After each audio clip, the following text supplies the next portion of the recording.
Esse período de 60 e 70, eu acho que tem uma música que a Elis Regina canta, que é Aos Nossos Filhos, que se você ouve a letra, é uma música que me toca pra cacete. Entendeu? Perdoe a cara amarrada, perdoe a falta de ar, os dias eram assim.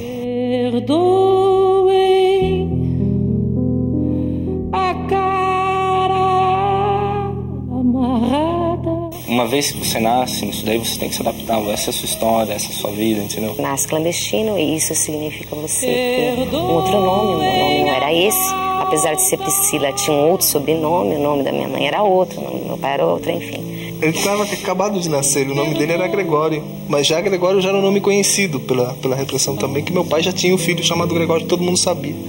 Então resolveram trocar porque naquela época todo mundo pegava nome parecido com o nome. E o Gregório chamava de Grego, G, não sei o que, botaram Geraldo, mas por um erro virou Geralda. Nenhum nome deles eu sabia o verdadeiro nome deles. Eu chamava de tio, mãe, tia, pai, tudo assim. Também demorei anos para descobrir que eu não sabia o nome deles. E quando eu descobri que não sabia o nome verdadeiro deles, aliás, não sabia nome nenhum, achei um absurdo, né? Como que eu sou filha de alguém e não sei o nome dos pais? Filhos de pessoas normais, a mãe é médica, o pai é engenheiro, o pai é advogado. Tem uma profissão, né? Uma coisa estabelecida, né? Você cresce falando, seu pai é médico.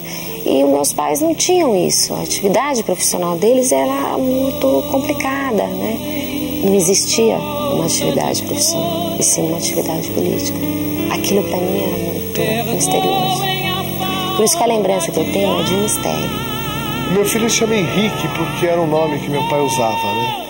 Na época foi o nome que ele adotou e foi uma homenagem que eu prestei a ele também. Meu nome é Ernesto, em homenagem ao Che Guevara, né? Meu pai ele fez. E na época ele queria colocar Ernesto Guevara mesmo, né? Quando eu já tinha aí uns 12, 13 anos, então eu quis prestar uma homenagem ao meu pai, não ao Guevara, né? Ao meu pai em ter colocado, né? Em adotar esse nome, né? Ao meu nome. Inclusive, tudo que é relacionado a mim que eu posso colocar em Guevara, eu coloco. Eu tinha essa consciência de que eu estava vivendo uma situação muito especial. De que nós morávamos num andar especial do Hotel Habana Libre, onde só tinha guerrilheiro com filho de guerrilheiro. Tanto é que eu lembro, assim, de algumas cenas no hotel. Uma delas, assim, meu pai desceu do elevador e nós não estávamos juntos, nós não podíamos dizer que nós estávamos juntos. E eu lembro dessa cena, a porta abriu, meu pai estava no elevador, mas eu não podia falar com ele. Eu lembro que a gente trocou uma piscada. Eu lembro do meu pai piscando pra mim quando aquele elevador abriu. O que eu via é o seguinte, que existia um governo ditatorial, entendeu? E que entravam na casa das pessoas e matavam, entendeu? Era muito simples o meu raciocínio, entendeu? Era olhar e falar, não, os caras vão vir aqui se eu contar essa história, ou ficarem sabendo, sei lá, ou qualquer coisa, podem vir aqui e acabar com a minha família, entendeu? Já acabaram com a metade, acabam com a outra metade. O mundo, de repente, estava dividido entre o mal e o bem. Ela contou que tinha os militares e que eles não gostavam da gente. E até hoje, assim, eu sonho com guerra, eu tenho essa coisa da guerra na minha cabeça. Eu não lembro qual é a referência que me davam dela. São coisas, na verdade, de fotos. É uma coisa com aquela lembrança construída. Por isso que a minha lembrança de infância é uma lembrança extremamente agradável. O que não é, eu não lembro. Eu já perguntei muitas vezes certas coisas e ela já explicou e eu esqueço, vou lá e pergunto de novo. Uma coisa que não sei se eu devo falar.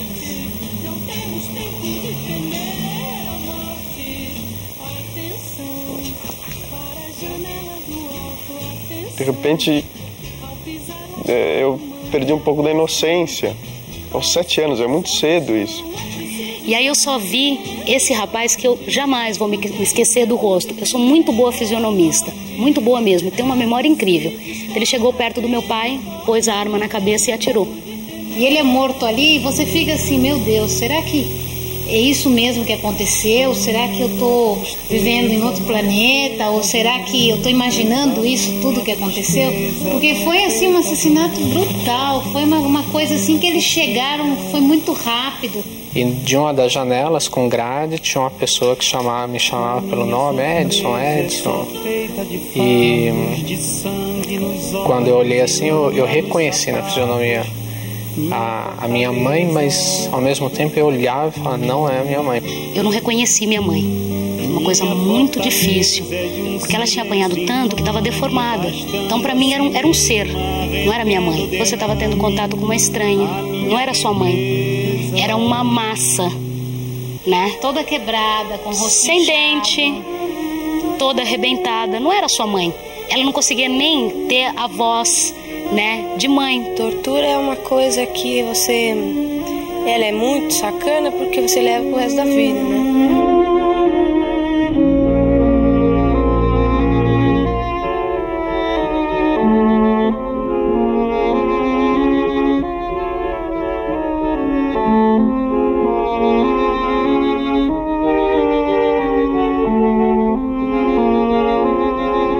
Sempre ela teve a grande preocupação de onde eu estava, mas que eu não sumi de vez, porque ela disse que ela sofreu ameaças de que me torturassem para que ela falasse alguma coisa. Porque eu sempre fiz a discussão, eu fui torturada ou não? Eu nesses lados eu preferia abrir um pouco mais tipo assim, eu corto meu cabelo a zero, mas eu tenho que dormir junto da minha irmã. Meu irmão não, meu irmão era mais revoltado, ele falava, nem corta o cabelo e tem que dormir junto também, né? Então a gente bateu, realmente não sei se até que ponto eles deixavam que a gente fizesse aquilo, até que ponto eles não conseguiam fazer outras coisas, mas a gente conseguiu manter o núcleo lá, né? Nunca nos separamos, a gente dormia, minha irmãzinha dormia no berçário, a gente dormia embaixo da cama dela. Eles levaram a gente pro Juizado de Menores. Juizado de Menores, em Tatuapé. E ali eles criaram aquela imagem assim da gente, parecia que a gente era assim um bandido assim de alta periculosidade. E eles falavam para as crianças que estavam lá, olha, esses aí são terroristas. Vocês não mexam com eles porque eles são perigosos. Quando minha tia foi lá pegar a gente, a primeira vez que a gente viu ela, chegou uma tia minha e um tio, os dois juntos. Aí não é ele. Eles falaram, não, o Vladimir é lá. Eu cheguei e nunca vi essa pessoa. Mas ela é tua tia? Não conheço. A minha tia começou a chorar, pensou que tinha feito lavagem cerebral, sei lá, que já tinha esquecido, que a gente tinha esquecido ela. Mas ela não é tua tia? Não é, não conheço, nunca vi. Aí depois, no outro dia mesmo, logo em seguida, no outro dia minha tia veio. Aí contou toda a tua história, tua mãe tá presa, a gente veio aqui, bababá, já todos sabem tudo. Falou, pode falar quem você é, pode falar quem eu sou. Ela falou, tudo bem, então ela é minha tia, eu sou. Aí a gente saiu. A gente saiu de lá. Na noite que meu pai morreu, eu tive uma febre muito grande, muito alta. Eu tive quase 41 graus de febre, uma coisa assim violentíssima. Fui parar no pronto-socorro, foi a noite que ele morreu. Naquele momento, minha mãe, para me proteger um pouco, não deixava as coisas muito claras. Falava, seu pai morreu num acidente. Só que meu irmão estava junto e ele já sabia do que tinha acontecido. E na hora ele falou, não, o nosso pai foi morto, foi assassinado. Isso no dia do enterro. Enquanto vocês estavam lá em São Sebastião, vocês foram presos, você viu, teu tio foi preso também, que era irmão do meu pai. E aconteceu que teu pai foi preso e mataram ele. Sim, falou na lata, assim. A cena da gente pegando o ônibus, porque é longe, né? Tá, aí pega o ônibus, aí sobe aquela ladeira, aí chega no presídio, aí você passa pela revista, tá? Aí abre a grade, abre a outra grade, aí você entra. Eu levei um saco de pipoca para minha mãe e a mulher abriu o saco de pipoca, enfiou a mão lá dentro, assim, e remexeu o saco de pipoca e aquilo me deu uma revolta tremenda, assim. Eu não quis mais dar aquele saco de pipoca para minha mãe, eu joguei aquele saco de pipoca e a lembrança que eu tenho é de que eu bati muito nessa mulher, eu pelo menos tive vontade de fazer isso. Eu comecei a ver que a coisa era meio esquisita quando, por exemplo, o Pinochet derrubou o Salvador Allende. Nós estávamos lá e foi uma correria de louco, né? Então eu falei, tá bem esquisito. Acredito que dentro da minha cabeça de criança, né? Falei, que turismo louco é esse? Que nego vem de tanque de guerra. Porque tanto no Chile quanto na França eu tinha minha identidade. Eu era Marta, filha de um guerrilheiro morto. Eu lembro uma imagem que ficou gravada quando nós entramos, aquela correria pancadaria lá na porta e tava todo mundo torcendo lá na frente, né? O pessoal, todo mundo já dentro da embaixada torcendo porque a gente chegasse lá, né? Todo mundo, nós entramos correndo, aquele pavor todo. Foi a primeira vez que eu senti pavor, assim, senti o clima de estar fugindo, né?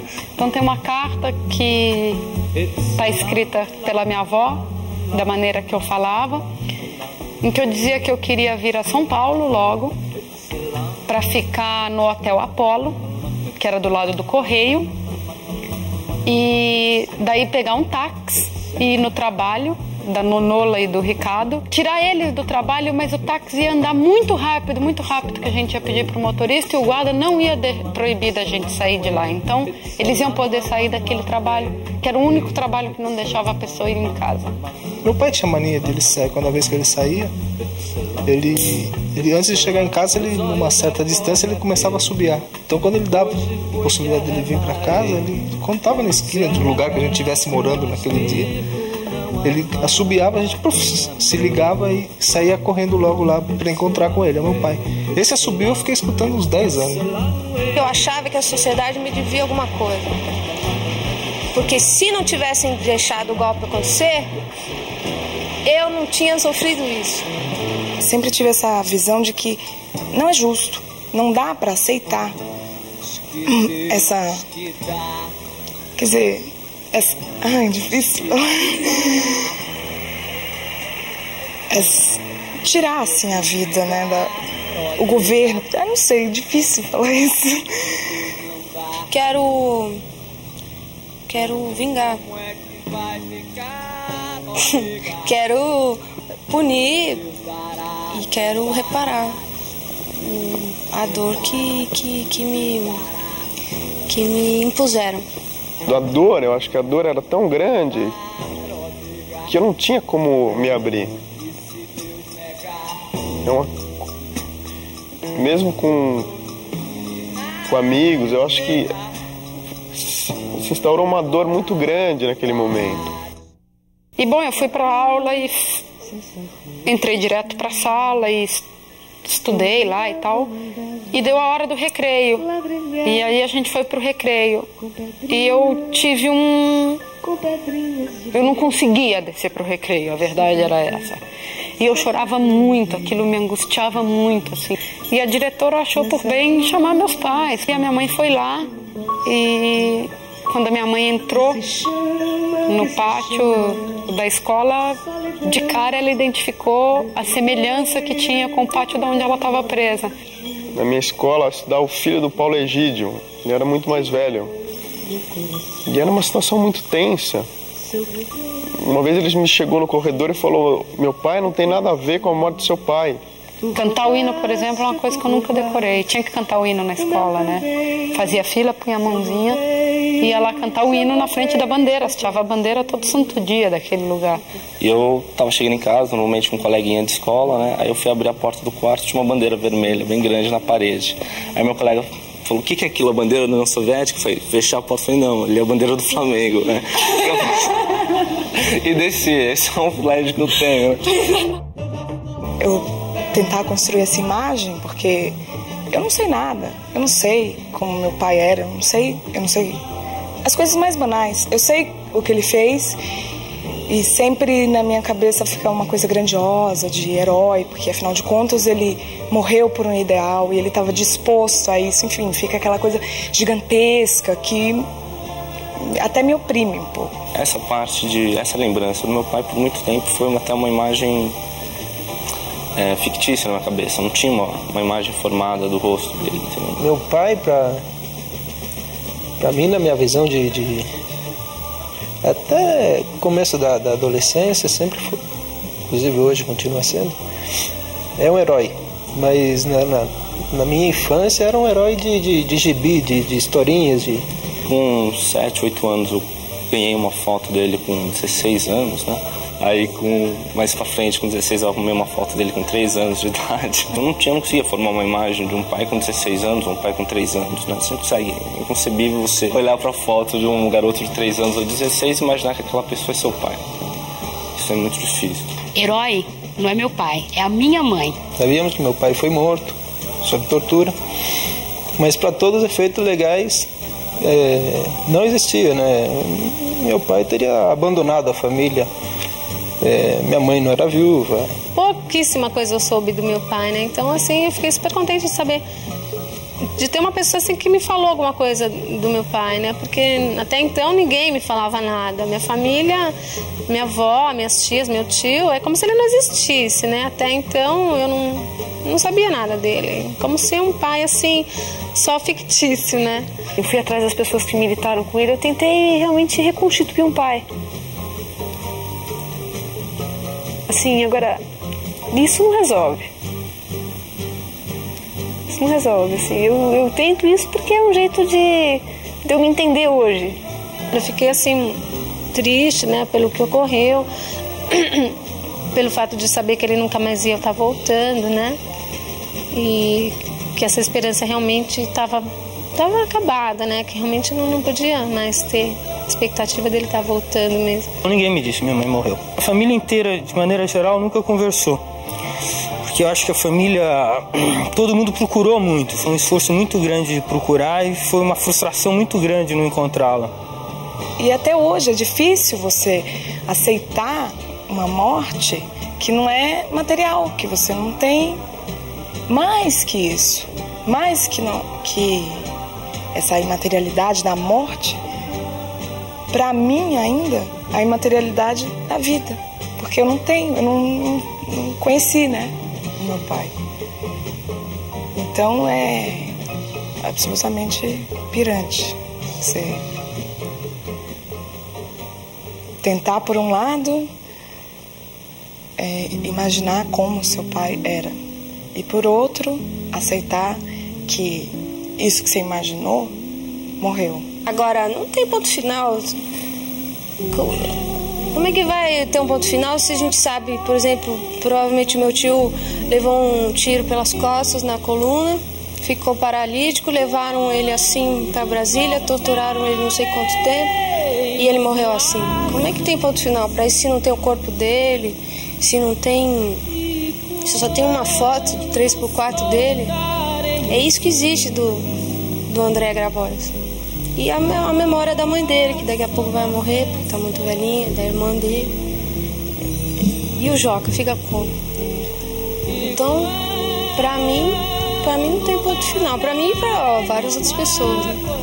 É isso.